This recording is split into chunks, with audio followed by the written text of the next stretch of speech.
Si Marco at Liza, isang mag-asawang hirap sa buhay, ay nagdesisyong ipaampon ang kanilang anak sa kanilang kapitbahay.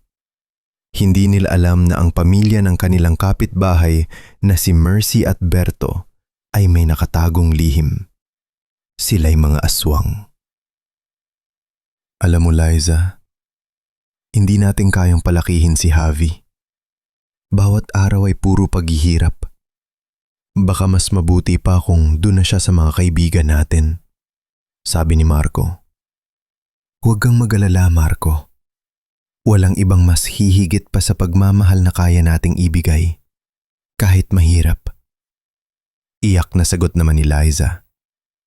Pinili ng mag-asawa na ipa-adopt si Javi sa isang pamilya na hindi nila alam may lihim na may kinalaman sa kanilang pagiging aswang.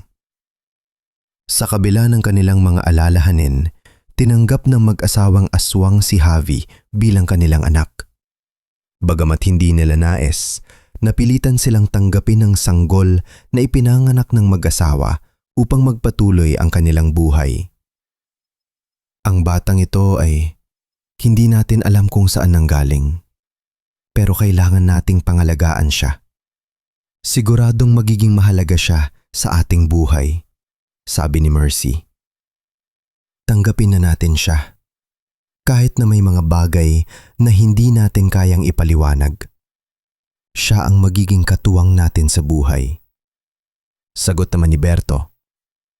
Habang lumalaki si Javi, patuloy na pinapalaki ng mag-asawang aswang ang sanggol na ito ng may pag-aaruga at pagmamahal. Habang lumalaki si Javi, nagsimula siyang magtaka. Isang gabi, napansin niyang nagbago ang anyo ng kanyang mga magulang. Matapos ang ilang taon ng pamumuhay bilang magulang at anak, naisip niyang iba ang nararamdaman niyang takot sa kanila. Mami, Daddy, bakit po kayo ibang-ibang itsura niyo? Takot na usal ni Javi. Dahil sa takot, nagpa siya ang mag-asawa na magsabi ng totoo kay Javi. Ngunit sa kabila ng lahat ng ito, natanggap ni Javi ang lahat ng ito, na isang mga aswang ang magulang nito. Mangyak-nyak na sinabi ni Mercy, Anak, may mga bagay na hindi natin kayang ipaliwanag, pero ito na ang aming buhay. Kami ay aswang. Pasensya na, anak. Hindi mo kailangang matakot. Kami ay nagmamahal pa rin sa iyo, tulad ng tunay na magulang, ayon kay Berto. Pagkalipas ng ilang buwan, ay biglang bumisita ang mga kamag-anak ng mag-asawang aswang at agad nilang naaamoy si Javi. Hindi nila kayang hayaang mabuhay ang isang batang hindi nila kauri, kaya't nang magtangkang dakmalin ng bata, ay bigla nitong sinipa ni Berto. Ang batang ito ay isang sagabal sa ating mga plano. Hindi siya nararapat na buhay.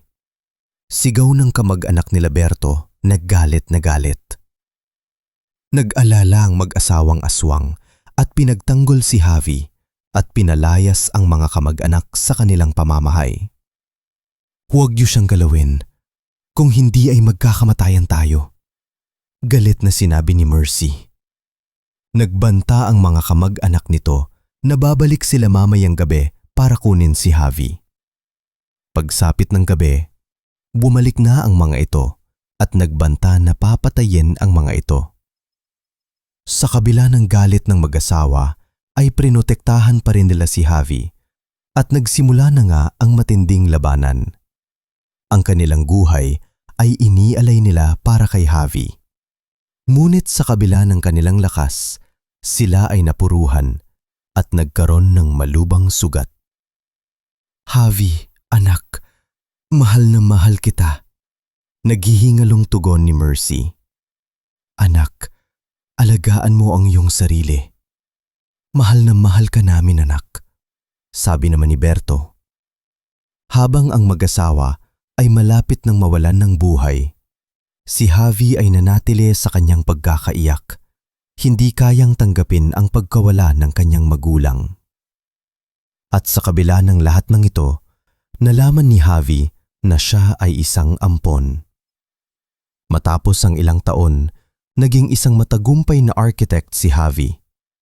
Ngunit hindi niya nakalimutan ang kanyang mga magulang. Bumalik siya sa kanilang dating tirahan na naging isang subdivision na ngayon. Napatingin na lang si Javi sa ulap at binigkas ang mga katagang, "Mahal na mahal ko kayo. Hinding-hindi ko kayo makakalimutan." Sa isang tahimik na baryong naliligo sa liwanag ng buwan, naglalakad si Lira, ang aswang na nagtatago sa kabutihan. Hindi alam ng mga tao, matagal na niyang pinoprotektahan ang baryo. Hanggang isang gabi, may narinig siyang sigaw ng bata. Dalawang tinig, takot, at humihingi ng tulong. Nagmamadali siyang tumakbo, kahit alam niyang mapapakita ang tunay niyang anyo. Nakikita niya na ngayon sila Tomas at Malu, nanginginig habang tumatakbo. Sa likod nila, dalawang mababangis na aswang. Napakagat si Lira sa labi. Kailangan ko silang iligtas. Nagbago ang katawan niya. Naging mas mabilis, mas malakas. Sumugod siyang parang kidlat at sinalubong ang unang aswang. Nagulat ang halimaw. Hindi sanay na inaaway sila ng kapwa nila. Tinalon siya ng pangalawa, pero nadampot ni Lira ang bato at inihampas. Napaatras ang mga halimaw, naguguluhan. "Bakit mo sila tinitigil?" Sigaw ng isa. Hindi sumagot si Lira. Tumayo lang siya sa harap ng mga bata. Nanginginig sina Tomas at Malu.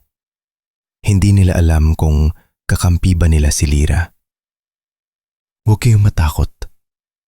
Nasa ligtas na lugar kayo," bulong ni Lira. Pero bumalik ang dalawang aswang, mas galit. Naguunahan silang sumukot, pero mas mabilis si Lira. Tumalon siya, hinarang ang dalawa. Isang malakas na hampas at tumilapon ang unang alimaw. Sinundan niya ng sipa ang isa pa, diretso sa puno. Napagtanto ng mga halimaw, hindi nila kaya si Lira. At tulad ng duwag, tumakbo silang papalayo. Huminga ng malalim si Lira bago lumingon sa mga bata. Lumapit siya ng dahan-dahan, baka matakot ang dalawa.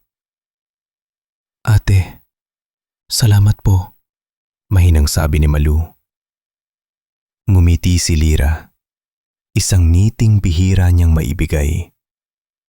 Mula gabing yun, bantay na sila ng isang aswang, pero hindi halimaw. Kaya tanong ko, kung may aswang na ganito kabuti, tatanggapin mo ba siya?